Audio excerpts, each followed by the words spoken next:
So, Mr. President, what is this manifest destiny? Well, I believe it to be the belief that this great country will continue to expand and grow, and it is my job to do so. Well, since you promised to annex the Republic of Texas, I would say that you are keeping to your promise quite well. What are your other goals? Well, the independent treasury must be reestablished. Reducing tariffs is beneficial, and somehow I will acquire California and New Mexico from Mexico. What are your beliefs on the expansion of slavery? I will not deny that I have been a slave owner my entire life. I know that some abolitionists strongly oppose me for being instrumental in expanding slavery by my plans to annex Texas, but that is their own belief. What if Mexico refuses your diplomat and refuses to negotiate with you on your offer to collect your land? I would see that as an insult to the United States. One way or another, I will acquire California from Mexico. Well, Mr. Polk, very good luck on your promising presidency. What motives do you have toward the idea of states' rights? Well, sir, I must tell you that I am particularly motivated to give the states an opportunity to let them decide what they want of their own state government. What would you like to do about that? I would like to strengthen theories such as nullification to make sure that the federal government doesn't have the majority effect in popular sovereignty. How do you think this contributes to sectionalism? I think that sectionalism is a result of a good cause to let the people choose their political needs, such as slavery. In that case, what do you think of the Bleeding Kansas conflict? Well, sir, you must remember that the territories west of the North and South weren't very organized as of then to know if most of the residents wanted slavery or not, because they are in the middle along with their great compromise. Well said. What do you think about the protective tariffs? It is a selfish tax on the European nation on their goods by the Northerners to ruin everyone else. How does this affect the South? It ruins the economy because the South depends on European goods as well as price resources as opposed to goods coming in on land, since land travel is much more difficult. Okay. So, Mr. Douglas, give us an inside look on slavery. Well, I feel there's a great injustice happening in the southern part of this country. The Southerners are treating my fellow Negro men as animals instead of the men they are. They force them to work like oxes and horses, while the work they can do is just as the regular subsistence farmers can do from back in the colonial times. Pause, Mike. So, Mr. Douglas, how do you think that we can solve the issue of slavery?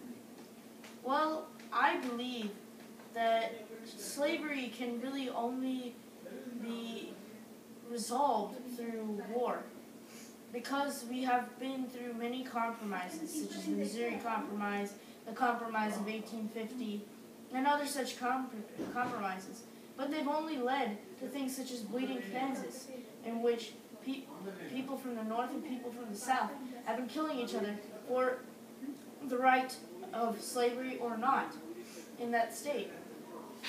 So, I believe that the only way we can really solve this is through war.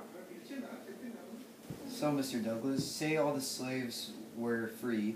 Do you think they'll be equal with the white people?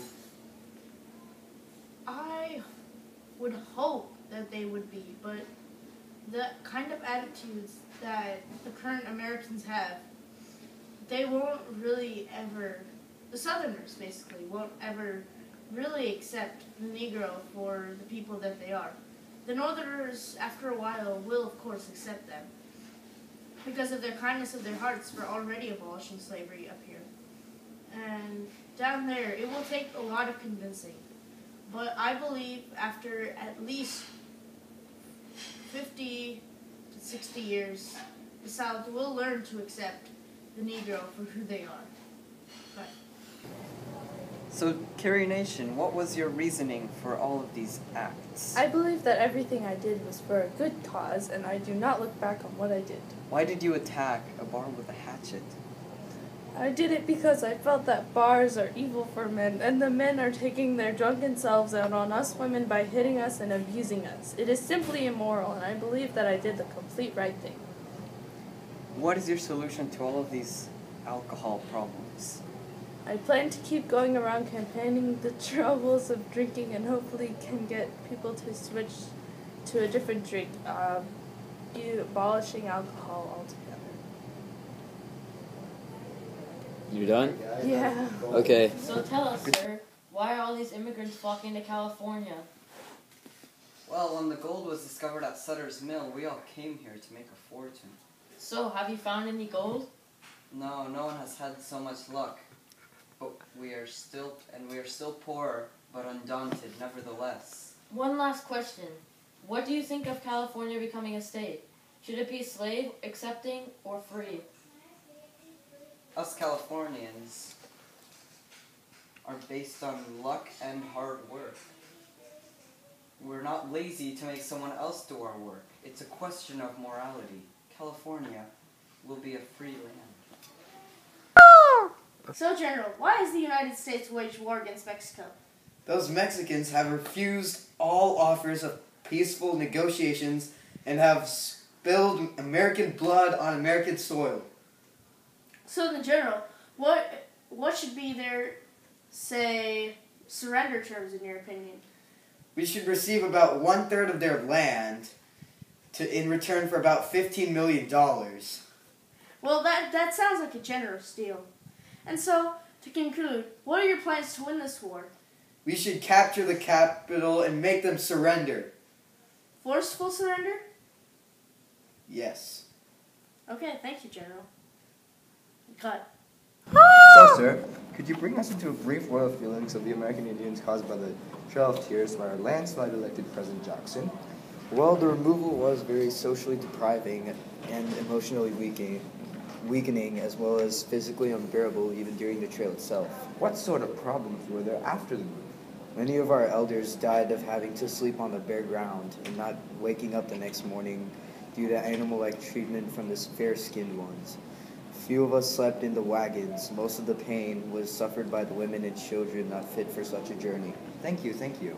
Is there anything you would like to tell the American public in your own words? Yes, thank you for the opportunity. I would like to say that our people may not be like or advanced like yours, but if we give a chance to know each other as equals, we can live together in harmony without such Well tragedies. said. Thank you for your time and expressions. It's my